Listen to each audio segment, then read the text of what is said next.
Nós somos a primeira igreja batista em Itapevi. Que a mensagem a seguir possa abençoar sua vida. Suicídio é um assunto extremamente delicado, cercado por diversos tabus, que raramente nós encontramos, então, até mesmo livros sobre o assunto. Mas eu creio que Deus tem algo para nós a partir deste princípio do que nós vamos falar aqui. O tema dessa noite, suicídio, um ato de desespero ou esperança. Sabe que conforme você olha para o assunto, talvez você possa descobrir que nem sempre é um ato de desespero. Muitas vezes um ato de esperança. O que é, na verdade, o suicídio? Isso eu acredito que todos saibam, porque é algo tão comum, né? O ato intencional de alguém de tirar a sua própria vida. Nenhuma teoria seria capaz de explicar suficientemente e desvendar os motivos que levam uma pessoa a tirar a própria vida. Para alguns filósofos existencialistas, contemporâneos, o suicídio é o maior problema filosófico. Não se tem resposta certa. A decisão de pôr fim à própria vida, ela pode ser vista como um ato de desespero, mas talvez, em alguns casos, um ato de esperança. Pense comigo, uma pessoa que sofre bullying, essa mesma pessoa reprimida constantemente por seus amigos, caçoada nas redes sociais, que vive a dor do desprezo e que não encontra em outro ser humano um abraço amigo, e essa pessoa então pode ver aos seus olhos no suicídio uma esperança de encontrar na vida além algo melhor. Pense numa mulher que todos os dias, quando chega em casa, apanha do seu marido, que joga a vida fora nas bebidas, em tantas outras coisas, e essa mulher sempre violentada não encontra ajuda, não encontra socorro na igreja, não encontra ajuda no Estado.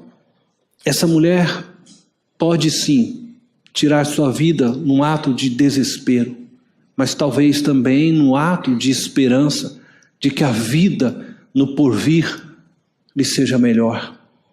Você poderia pensar em tantos outros casos, e talvez você se pergunte qual a relevância de falarmos sobre este tema hoje. Só para que você tenha conhecimento, o suicídio é a 10ª causa de morte no mundo, com cerca de 1 milhão de pessoas mortas anualmente. Não é pouco. Em todo o mundo, as taxas de suicídio, isso implica no Brasil, aumentaram 60% nos últimos 50 anos.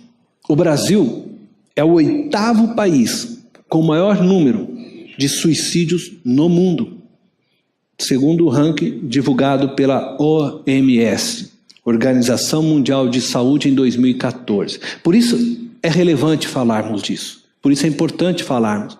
Talvez você tenha, dentro de sua família ou da sua roda de amigos, pessoas que tiraram a sua vida, filhos de amigos que tiraram a sua vida, ou que talvez possa estar vivendo hoje uma depressão profunda, um desejo de tirar a vida. E é por isso que nós estamos falando sobre esse tema. Qual a compreensão do suicídio na história do cristianismo?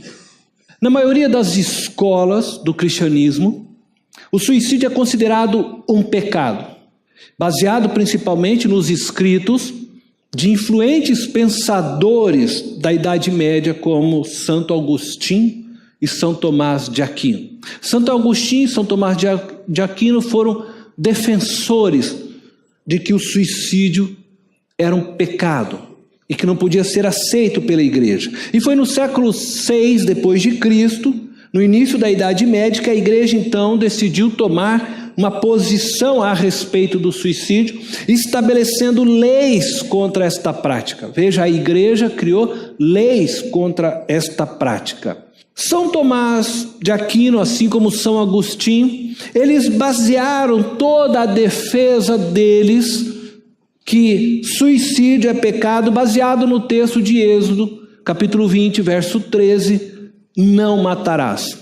Nós vimos hoje pela manhã o Fernando falando sobre aborto, ele também falou sobre esse texto, não matarás. Nós falamos em pena de morte, nós também abordamos esse texto. Esse texto, ele é um texto considerado pela teologia genérico, onde aborda que a vida tem para Deus um valor maior, e por isso Deus proíbe que o homem tire a sua própria vida. E não matarás é de todas as formas, e o suicídio é visto como um ato onde a pessoa assassina a si mesma. Portanto, eles também compreendem que aquele que tira a sua vida é, nessa forma, também um assassino. E aí no texto de Apocalipse, capítulo 21, diz lá que os assassinos não entrarão no reino dos céus.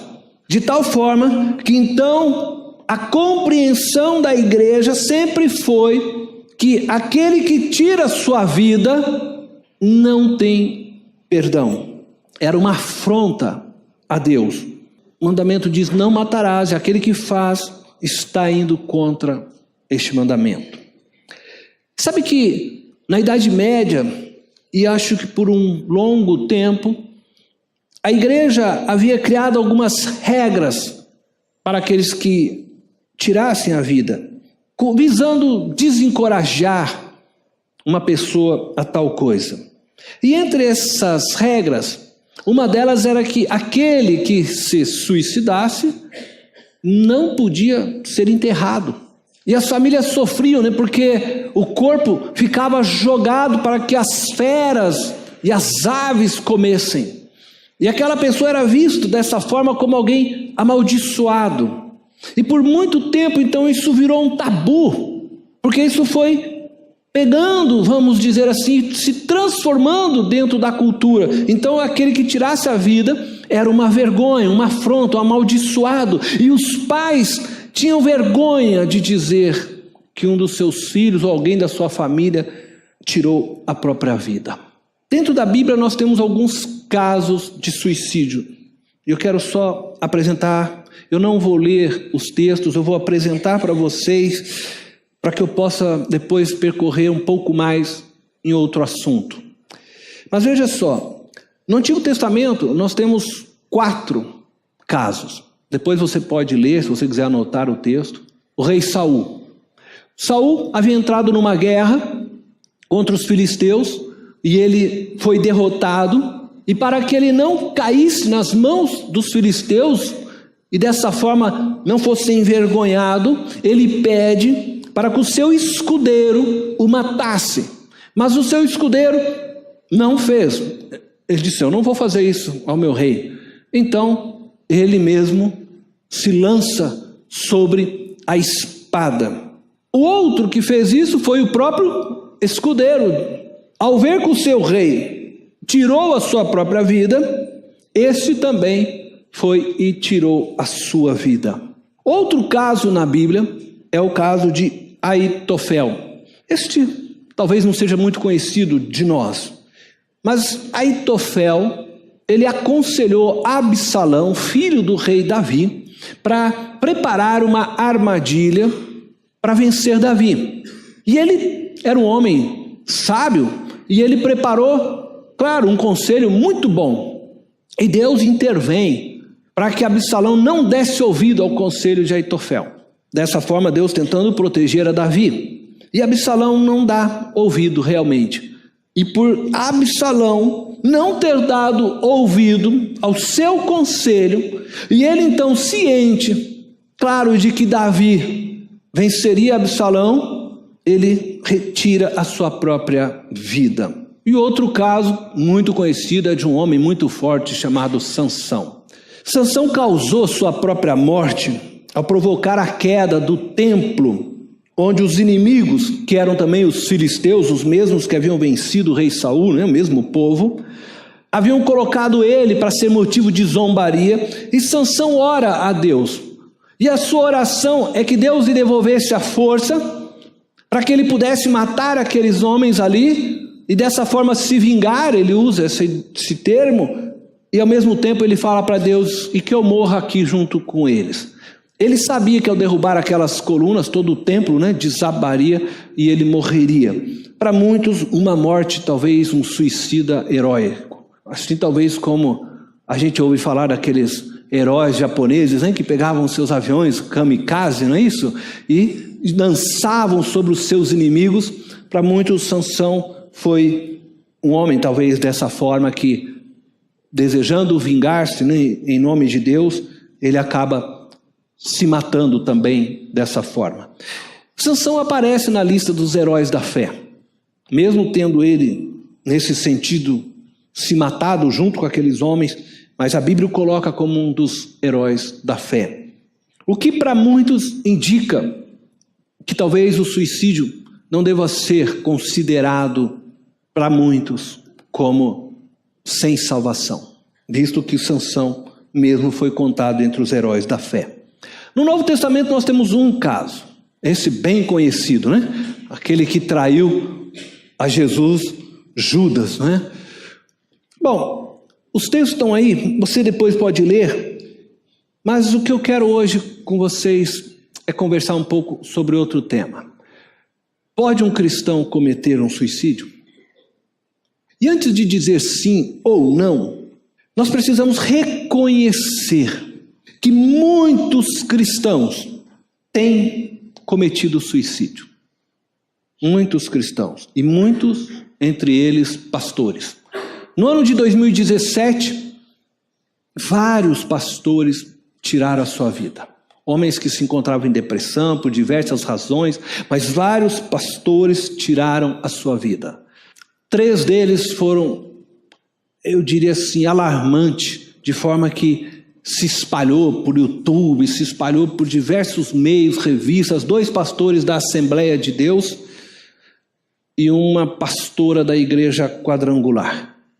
Nós não podemos ignorar o fato de que somos homens, eu e você, pastores, todos somos homens ou mulher, mas não somos super-homens e nem super-mulheres. Não somos super-crentes. Não somos super-crentes. Nós precisamos de ajuda. Nós precisamos de apoio um dos outros. Nós precisamos do abraço um do outro. Nós precisamos do colo, do ombro amigo. Todos nós carecemos de amor. Todos nós carecemos de socorro. Todos nós precisamos reconhecer essa realidade, para que possamos sim nos ajudar mutuamente, para que não venhamos chegar a tirar a própria vida. Eu fico pensando, e não posso aqui dar a resposta, mas o que será que levou pastores a tirarem a vida? O que será que levou tantos cristãos, mesmo irmãos que não são pastores, a tirar a sua vida? O profeta Elias, cansado da sua batalha com Acabe e Jezabel, sentiu-se vencido e sem força para continuar a batalha. E ele desejou a morte. Veja só o que diz 1 Reis, capítulo 19, versículo 4. E entrou no deserto caminhando um dia. Chegou a um pé de giesta, sentou-se debaixo dele e orou, pedindo a morte. Veja a oração do homem de Deus. O homem de Deus ora pedindo a morte. Elias está num momento de depressão. Elias, um homem usado de uma maneira tremenda por Deus. Entretanto, ele se vê agora deprimido, porque ele vem lutando contra Acabe, contra Jezabel, constantemente, mas passa-se uma luta, passa-se 2 lutas, passa-se 3 lutas, e ele vê que Acabe e Jezabel continuam fortes nas suas intenções contra Deus.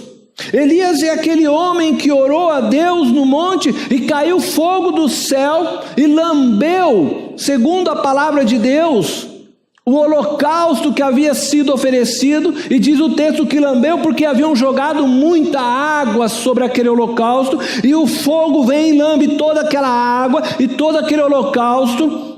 E aí então, naquele momento, os profetas de Baal são vencidos por Deus através de Elias. Aqueles profetas são mortos, 450 profetas mortos naquele dia, mas no outro dia Jezabel diz: vai atrás de Elias que eu vou matá-lo. E Elias, cansado dessa luta, se sentindo só nessa luta, ele acreditava nesse tempo que já não havia mais profetas de Deus, já não havia mais joelhos dobrados por Deus. Ele foge e vai se esconder numa caverna, e a oração de Elias é: Senhor, tira a minha vida. Homens de Deus também sofrem depressões, homens de Deus também sentem agonia. E o que dizer de um outro chamado Jonas? E Jonas, né? Olha só a oração: agora, Senhor, tira a minha vida, eu imploro. Jonas foi usado por Deus para levar uma palavra aos ninivitas. Já depois dos ninivitas terem se arrependido, Jonas ora a Deus, e Jonas diz: Senhor, tira a minha vida, eu imploro, porque para mim é melhor morrer do que viver. Você sabe qual que era a raiva de Jonas? Jonas está pedindo para tirar a vida, porque Deus havia perdoado os ninivitas, porque Deus havia perdoado. E talvez você possa pensar: poxa, mas isso era a razão? Mas não era, porque era pessoal.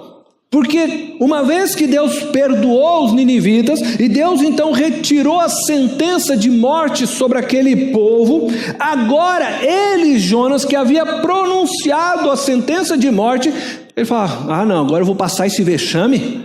O Senhor fez eu dizer para eles que eles iam morrer, eles não vão mais morrer. Agora eu que vou ser envergonhado, porque vão dizer por aí: ué, esse profeta é mentiroso, a palavra de Deus não se cumpriu. Então ele diz para Deus: tira a minha vida. Em vez dele se alegrar porque aquele povo se arrependeu, e Deus então teve misericórdia, em vez dele se alegrar por aquilo, não, ele está pensando só em si mesmo. O que vão dizer agora de mim? E ele ora a Deus para que Deus tirasse a vida. Eu poderia acrescentar outros textos, eu não vou fazê-lo. Mas Moisés orou a Deus também para que Deus tirasse a sua vida em determinado momento. Jó amaldiçoou o dia do seu nascimento: maldito o dia em que nasci, maldita quem me concebeu. Mesmas palavras de Jeremias, que também amaldiçoou o dia em que nasceu. Homens que sentiram-se depressivos, que sentiram desejo de morrer diante de lutas e dificuldades da vida, homens de Deus. Então o que eu quero com isso é que você entenda que você não é um super crente, que pode sim chorar, que pode às vezes passar por depressão, que pode ter necessidades e que precisa reconhecer que precisa do outro para te ajudar. E às vezes do médico, do psicólogo, psiquiatra, de um profissional da área. Às vezes a depressão que nós temos não é de ordem espiritual, biológica. Contudo, nenhum destes homens, né? Nem Elias, nem Jonas, nem Moisés, nem Jeremias, nem Jó, nenhum deles ousaram tirar a vida.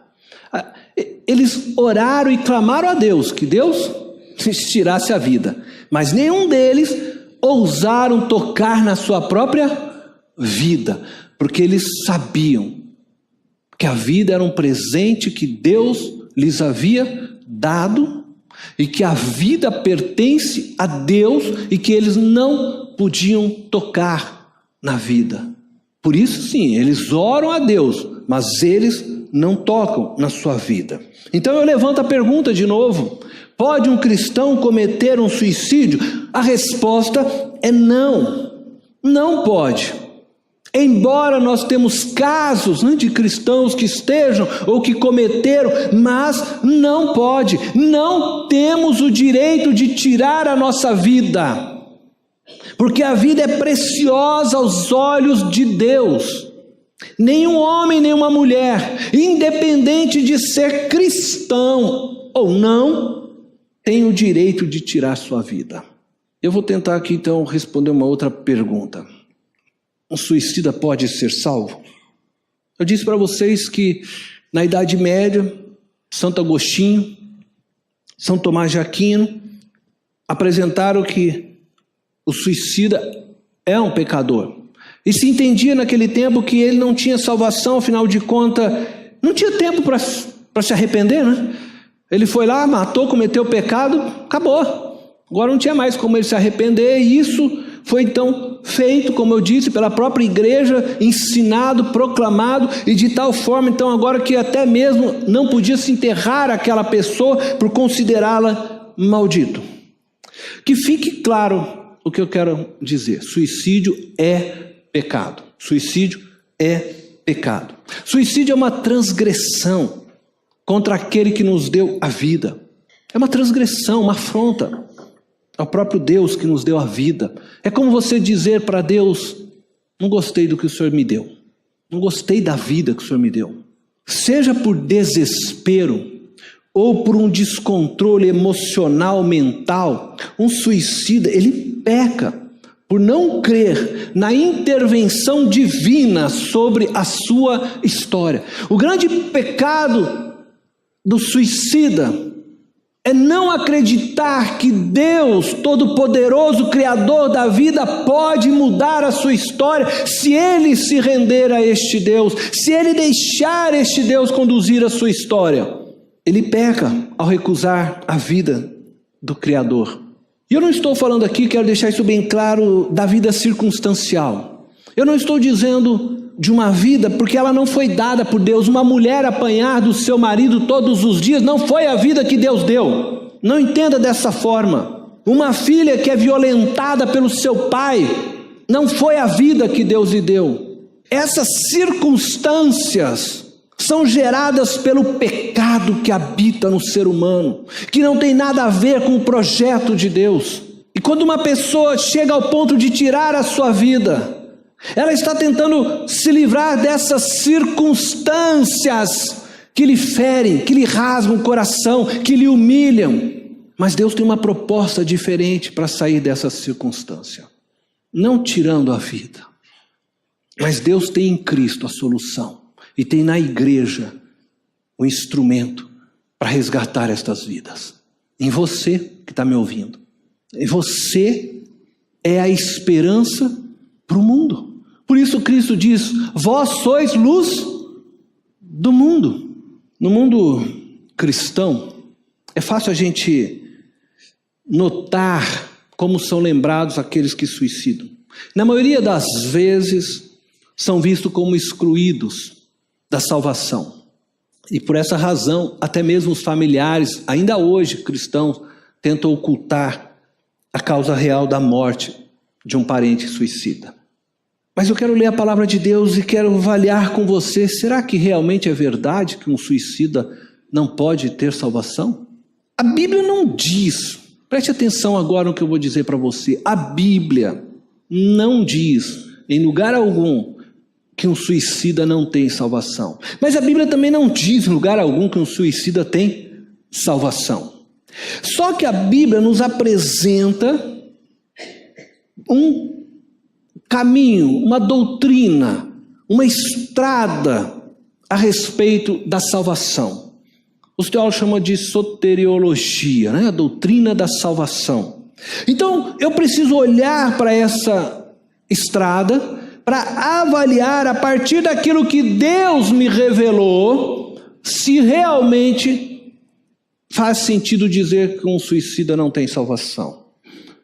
Então eu quero tentar olhar isso com vocês. Primeira questão Dizer que um suicida não tem salvação, porque não tem tempo para se arrepender, né? Uma vez que ele tirou a vida, então morreu, não tem como ele se arrepender, não é um caminho bíblico, não tem respaldo bíblico, porque isso é transformar o sacrifício de Cristo em algo temporal. E o sacrifício de Cristo, ele é atemporal. Ele alcança todos os pecados, passado, presente e futuro. Cristo morreu por todos os pecados. Ele não morreu só pelos pecados cometidos até o dia em que ele foi crucificado. Senão, ainda hoje, nós estaríamos fazendo sacrifícios. Mas quando Cristo morre, e a Bíblia diz que tudo foi preparado e a plenitude do tempo chegou, tudo foi preparado por Deus, tudo para que naquele momento, naquele tempo exato, Cristo morresse de forma que eu posso dizer assim para vocês, e eu vou tentar falar isso de uma forma simples. Lá na cruz, o nosso Cronos foi invadido pela eternidade. O tempo eterno entra dentro do nosso Cronos. E tal é o fato que naquele instante em que Cristo padeceu, morreu na cruz, aconteceu fatos inéditos no mundo, ao ponto de que pessoas mortas estavam andando no meio dos vivos. Porque houve naquele instante a eternidade e o Cronos, o encontro. E aquela morte de Cristo se estende por todos os tempos. Senão ainda hoje nós teríamos que crucificar Cristo, como diz, né? Fazendo missas aí, porque a teologia católica afirma isso. Cada missa é um sacrifício de Cristo. Então a pessoa morre, vai para o purgatório e tem que fazer missa. Você vai sacrificando Cristo. A missa tem essa ideia. Mas isso não é o ensino bíblico. Portanto, quando Cristo morre naquela cruz, ele morreu para todos sempre. Eu quero ler com vocês então Hebreus capítulo 10, verso 11 ao 19. Diz assim: dia após dia, todo sacerdote apresenta-se e exerce os seus deveres religiosos. Repetidamente oferece os mesmos sacrifícios, que nunca podem remover os pecados. Porque todo aquele sacrifício que o sacerdote oferecia era sombra do que Deus iria fazer através de Cristo. Mas quando este sacerdote acabou de oferecer para sempre, aí ele está se referindo a Cristo, o único sacrifício pelos pecados, assentou-se à direita de Deus. Ele acabou de oferecer para sempre. Para sempre. Não se oferece mais então agora sacrifícios. Versículo 13. Daí em diante, ele está esperando até que os seus inimigos sejam colocados como estrado dos seus pés. Porque por meio de um único sacrifício, ele aperfeiçoou novamente para sempre os que estão sendo santificados. O que estão sendo, né? Estão no processo. Ele aperfeiçoou para sempre. Porque por meio de um único sacrifício, ele aperfeiçoou, Cristo aperfeiçoou para sempre. O Espírito Santo também nos testifica a este respeito. Primeiro, ele diz: esta é a aliança que farei com eles. Depois daqueles dias, diz o Senhor, porei as minhas leis em seus corações e a escreverei em suas mentes. E acrescenta: dos seus pecados e iniquidades não me lembrarei mais. Veja só agora que interessante. Onde essas coisas foram perdoadas, não há mais necessidade de sacrifício pelo pecado. Onde essas coisas foram perdoadas? Fora do nosso tempo. Ela é um tempo eterno. Foi feito para todo sempre, com validade única, né? Sem fim. Portanto, irmãos, temos plena confiança para entrar no Santo dos Santos pelo sangue de Jesus. Bom, veja, então a questão não é porque a pessoa tirou a vida que ela perdeu salvação. Não é porque alguém, de repente, caiu numa tentação, pecou, a trombeta soou, pronto, você ficou, Deus não quer mais você. Você tentou ser santinho, olha Deus, eu fiquei 30 anos na igreja sendo santo, eu pequei agora e ficou. Isso não tem cabimento. Deus é Pai, Deus é Pai. E na cruz diz que Ele morreu, pagou o preço para todo o sempre. Para todo sempre. Uma vez que você creu, você é lavado pelo sangue do Cordeiro, justificado. Nada mais impede a sua entrada no reino dos céus. Gente, por outro lado eu vou dizer algo ainda. Só Deus pode saber o que levou uma pessoa ao suicídio. Não cabe a nós dizermos ou condenarmos. Uma pessoa, como eu disse, ela pode ter ido pelo desespero, mas ela também pode ter ido na esperança. Não é a escolha que se deve fazer. Não cabe a nós o direito de fazermos. Mas nós também não temos que julgar a ninguém que o fez. Lembre que na Bíblia só existe um pecado imperdoável: blasfêmia contra o Espírito Santo. Blasfêmia contra o Espírito Santo. Este é o único pecado que a Bíblia diz imperdoável. Portanto, todos os demais pecados são perdoados, como nós aqui temos falado, como falou pela manhã. Bom, uma vez que a Bíblia não fala muitas outras coisas, eu só quero deixar então algumas coisas claras para nós, a respeito de salvação. Romanos 3:23 diz que todos os homens pecaram. Todos somos pecadores. Romanos 6:23 diz que o salário do pecado é a morte. Todos estamos condenados à morte eterna. Todos. Em 1 João capítulo 1, versículo 7 diz que o sangue de Cristo nos purifica de todo pecado. Todo pecado nos purifica. Em João 3,16, João 5,24, ambos os textos vão nos dizer que aquele que crê em Jesus tem a vida eterna. Aquele que crê em Jesus tem a vida eterna. Aquele que crê em Jesus tem o seu nome lá no livro da vida e ninguém passa borracha aí. Ninguém passa borracha. Ninguém, porque o sangue de Cristo é a garantia da nossa salvação. Nós não somos salvos pelas nossas obras. Nós não somos salvos pelos nossos méritos. Nós não somos salvos pela nossa fé. Nós somos salvos pelo sangue de Cristo, mediante a fé. Mas tem gente que crê na sua própria fé. Meio esquisito, né? Mas tem gente que é assim. Não, eu creio. Ele crê na fé. Ele não crê em Cristo, ele crê na fé. Eu creio que eu tenho fé. Não, creio em Cristo, porque Ele é Salvador. E na obra que Ele fez. E eu quero apresentar um texto que para mim talvez seja o mais evidente de que um suicida tem sim aquele que morre em Cristo. Claro, todo aquele que morre fora de Cristo já está condenado. Mas aquele que morre em Cristo, levado ao desespero, ou quem sabe a esperança, não sei qual a razão, mas aquele que morre em Cristo tem vida eterna. E de todos os textos, esse é um dos textos que eu mais gosto. Romanos 8, 37 ao 39 diz assim: mas em todas estas coisas somos mais que vencedores, por meio daquele que nos amou.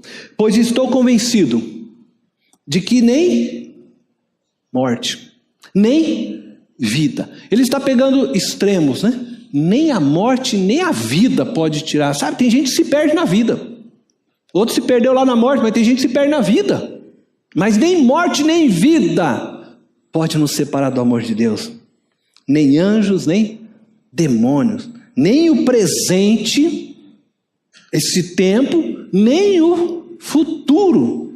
Nem quaisquer poderes, nem altura, nem profundidade, nem qualquer outra coisa na criação será capaz de nos separar do amor de Deus que está em Cristo Jesus, nosso Senhor, amém? Glória a Deus. Nada pode nos separar do amor de Deus, nem morte, nem vida, nada, nem coisa alguma. Paulo está dizendo coisas que poderiam, talvez, no nosso imaginário, nos separar, mas Paulo diz não, nada pode nos separar do amor de Deus, porque é graça, é graça, salvação é graça, não tem nada a ver conosco, É graça. Foi Ele que morreu, foi Ele que pagou o preço, foi Ele que nos remiu. É graça. Você não tem participação nenhuma nessa obra. É graça de Deus. E agora a minha conversa vai ser séria com vocês. Eu quero falar isso com todo amor. Como pode um cristão, cometer suicídio? Eu quero ler com vocês esse texto de Romanos. Eu quero que você pense agora um pouco. Mas pensa com coração. Deixa o Espírito tocar em você. Veja só, como pode um cristão cometer suicídio? Eu fico pensando como aqueles pastores puderam cometer suicídio. Como irmãos nossos na igreja podem cometer suicídio. O texto de Romanos diz assim: assim como cada um de nós tem um corpo, você está no corpo aí, não é? Então assim cada um de nós tem um corpo, com muitos membros, então você tem braço, tem perna, não é isso? Tem cabeça, e esses membros não exercem a mesma função. O braço tem uma função, a perna tem outra função, a cabeça tem outro ouvido. Aí ele está dizendo agora, assim também em Cristo. Agora você sai um pouquinho do olhar do seu corpo, olha para essas pessoas todas que estão aqui, olha, porque é isso que ele está dizendo. Assim também em Cristo, nós, eu me incluo aqui com você, que somos muitos, formamos um corpo. Bom, nessa junção, eu e você, de todos nós aqui, talvez você nesse corpo maior seja um braço, talvez o outro irmã seja outro braço, outros aqui são os pés, outros quem sabe o pulmão, que faz aí essa igreja ficar viva, respirar, outros coração, gente cheia de misericórdia.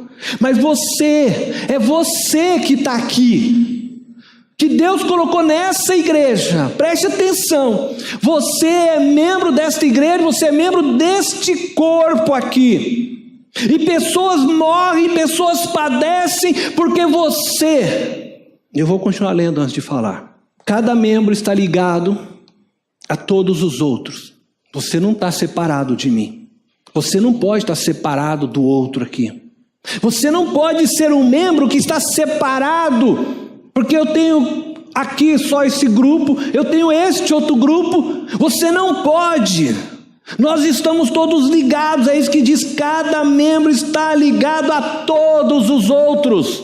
Temos diferentes dons, de acordo com a graça que nos foi dada. Se alguém tem o dom de profetizar, use-o na proporção de sua fé. Se o seu dom é servir, sirva. Se é ensinar, ensine. Ele diz, se é dar ânimo, que assim faça. Então eu vou dizer para você, sabe por que pessoas morrem? Porque o corpo não funciona. Por que o pastor se mata? Por que irmãos de igreja se matam? Porque o outro braço não a está abraçando. Porque membros que são perna não estão andando em direção a essas pessoas. Porque pessoas que receberam o dom de dar ânimo não estão dando ânimo. Pessoas que têm o dom de ser o coração não estão sendo o coração. E pessoas estão dentro do nosso meio e vão padecendo e vão continuar morrendo se eu e você não assumirmos a responsabilidade de sermos igreja de Cristo de verdade. Porque nós falarmos que nós somos uma igreja amorosa, mas na hora de estar com o outro, aonde que você está? E me desculpa, eu vou usar aqui de exemplo. Eu não me lembro agora o dia, não sei se o Ricardo está aqui. Acho que o Ricardo não está. O pai do Ricardo faleceu. Aí eu recebi a notícia da Meire. Eu fui lá no velório. Eu não encontrei um irmão lá. Eu não encontrei uma irmã abraçando alguém que perdeu o pai. Aí nós falamos que nós somos uma igreja amorosa. Eu voltei de lá, sabe, triste, porque eu falei, isso é ser igreja? É claro que as pessoas se suicidam, se matam, porque nós apoiamos que elas continuem isoladas, porque na hora que a pessoa está lá chorando e precisa do abraço, onde está a igreja? E eu não estou aqui acusando ninguém, por favor, não estou, mas eu estou clamando para que nós sejamos igreja de verdade, que chora com os que choram, que abraça os que precisam de abraço, sabe, que sai dessas panelas, que deixa essa coisa de, sabe, ninguém é dono disso aqui. Jesus qualquer hora nos chama e você vai descobrir que você não é dono, e você vai passar vergonha, porque achou que estava servindo, e ele falou, não, você não me desonrou. E eu quero que você entenda uma coisa, nós estamos falando de temas pesados, mas nós falamos aqui no primeiro domingo desse papo reto sobre racismo. E a ênfase disso era mostrar que Deus ama todo ser humano. Você entendeu isso? Não importa a cor, não importa a raça, etnia, Deus ama todo ser humano. Não importa a conta bancária, não importa o teu sobrenome. Eu não vou citar sobrenomes aqui para não achar que eu estou tentando. Não importa o teu sobrenome. Não importa. Deus ama todas as pessoas. E tentando mostrar para vocês que acima de tudo o que Deus quer é que nós promovamos vida. Não adianta termos encontro de domingos se nós não sairmos e promover vida. Depois nós falamos aqui no outro domingo sobre pena de morte, né? E nós falamos que a essência daquilo é que Deus está querendo dizer para nós que Ele valoriza a vida. A pena de morte foi instituída, e nós falamos aqui, para que vidas fossem salvas. Vidas fossem salvas. Vidas fossem salvas. Deus ama todo ser humano, e Deus deseja que todos tenham vida. E é por isso que Ele instituiu a pena de morte. Hoje pela manhã nós falamos de aborto, e nós estamos falando agora de suicídio, e tudo isso para mostrar que Deus ama a vida. E que Deus olha para cada ser humano, e Ele quer ver a vida fluindo em cada um. Só que para que isso aconteça, a igreja de Cristo é o sal e luz do mundo. Mas se ela não brilhar, de nada vale. Se ela não salgar, de nada vale. Nós não podemos ser igreja para vivermos em si mesmados. Sabe o que é isso? Nós não podemos ser igreja para ficar tentando fazer com que a nossa patotinha seja sempre a melhorzinha. Nós temos que ser igreja que se mistura, que se une, que cada irmão abraça o outro e chora e diz, você é parte de mim, eu sou parte de você. Nós tomamos a ceia e declaramos isso, e temos que viver essa verdade. Senão não tem sentido, somos hipócritas. E a minha esperança é que quando alguém morrer, eu chegar lá e encontro a igreja lá chorando com ele, abraçando. Não podemos só atentar para aqueles que a gente gosta e acha bonitinhos. Nós somos corpo. Você é meu braço, você é minha perna. É isso que o texto diz. Deus deu a cada um de nós dons diferentes para que nós possamos nos unir, nos ajuntarmos e sermos irmãos que colaboram, que viva pelo outro. Eu não sei toda a história dessa igreja, mas essa igreja eu vejo lá, todo mundo fala, está lá no hall de membros, uma igreja que tinha 500 e tantos membros, cadê? Então não somos nós culpados? Não, saíram por diversas razões, mas não somos nós que aqui estávamos, nós que fomos permitindo que isso tudo fosse acontecendo, e nós também nos isentamos. Feche os teus olhos. O que eu estou querendo dizer, gente, é que muitos cristãos tiram a vida, e muitos cristãos também têm suas vidas retiradas, porque nós não agimos como deveríamos agir. Porque em nosso silêncio, em nossa passividade de ficar assistindo as pessoas morrendo, nós não salvamos, não estendemos nossas mãos. Onde estavam as pessoas? Para onde foram indo? O que nós fizemos? Como acolhemos? Como choramos com elas? Como abraçamos essas pessoas? Aonde você estava? Deus é poderoso. Ele quer salvar vida, mas Ele escolheu você para ser o instrumento nesta casa para promover vida. Não para promover morte, mas vida, para atrair pessoas. Se pessoas estão padecendo, nós precisamos sim olhar para as nossas vidas. Se pessoas saíram, nós precisamos olhar e ver onde erramos. Aonde estava a nossa misericórdia? Aonde estava a nossa compaixão? Nós precisamos assumir, cada um de nós, a nossa parte. Às vezes queremos responsabilizar um ou outro, mas nós, eu e você, cada um de nós precisa se autoavaliar. E eu queria que você fizesse isso agora, porque você recebeu de Deus dom, e não joga para o outro a tua responsabilidade. Fala com Deus. Deus é grande para nos perdoar.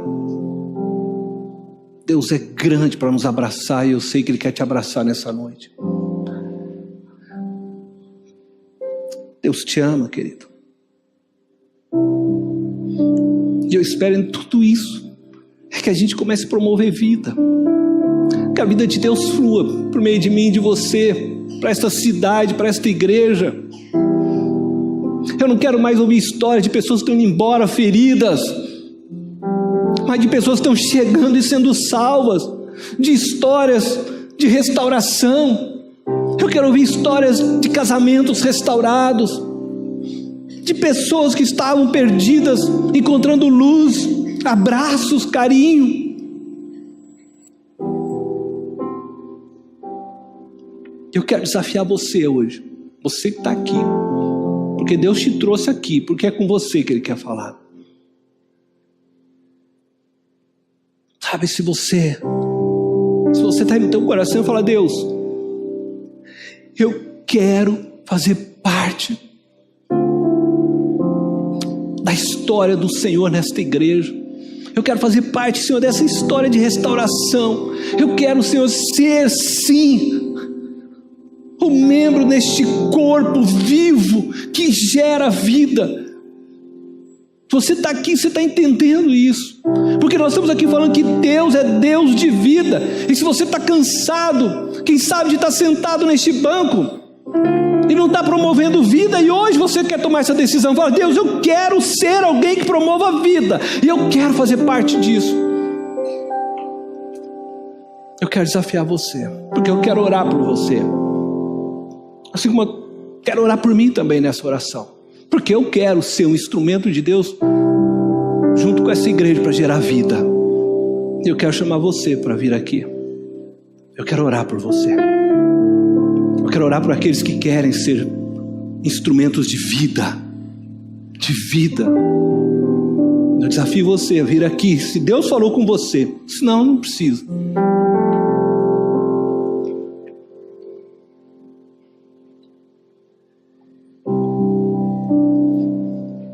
Você que está aqui, se você pudesse, ajoelha aqui hoje. Deixa Deus tocar na tua vida.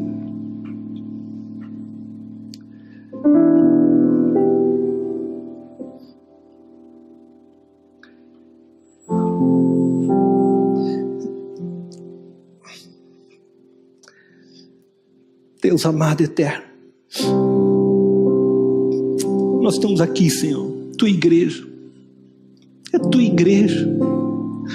Ela não é minha, ela não é de ninguém, Senhor, daqui. Ela é tua. Nós queremos tão somente, Senhor, nos colocarmos e sermos instrumentos do Senhor para promover vida. Nós não queremos que entre nós haja pessoas, Deus, desamparadas, sem um abraço de um irmão. Nós não queremos que entre nós, Senhor, haja pessoas sofrendo na solidão, Senhor, porque nós somos uma família. Nós somos a tua família. E nós sabemos que o Senhor nos chamou e nos colocou sobre nós a responsabilidade de sermos sal e luz. E a minha oração, Deus, é que o Senhor nos ajude a sermos uma igreja, a igreja dos teus sonhos, a igreja que leva esperança, Senhor. Não uma igreja para podar, mas uma igreja para salvar. Uma igreja, Senhor, que tenha sempre as mãos e os braços abertos para abraçar, para chorar com os que choram, Senhor, para ajudar os necessitados, para socorrer, Senhor, aquele que está abatido. Sim, Deus. Ajuda-nos a ser igreja viva.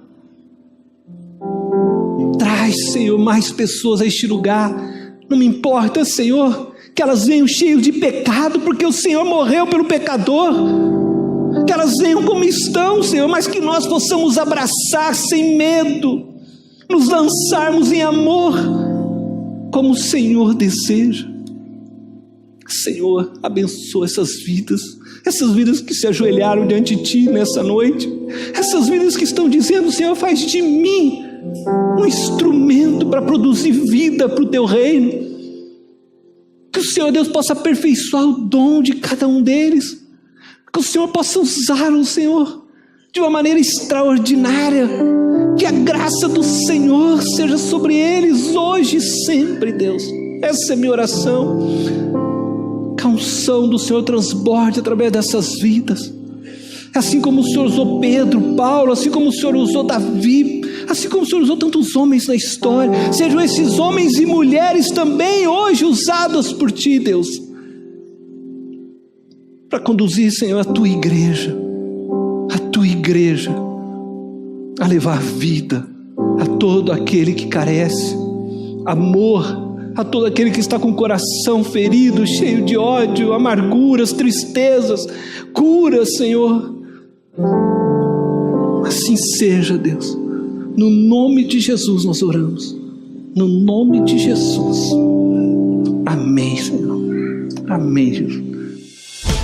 Esta foi mais uma mensagem especial da Primeira Igreja Batista em Itapevi. Que Deus te abençoe.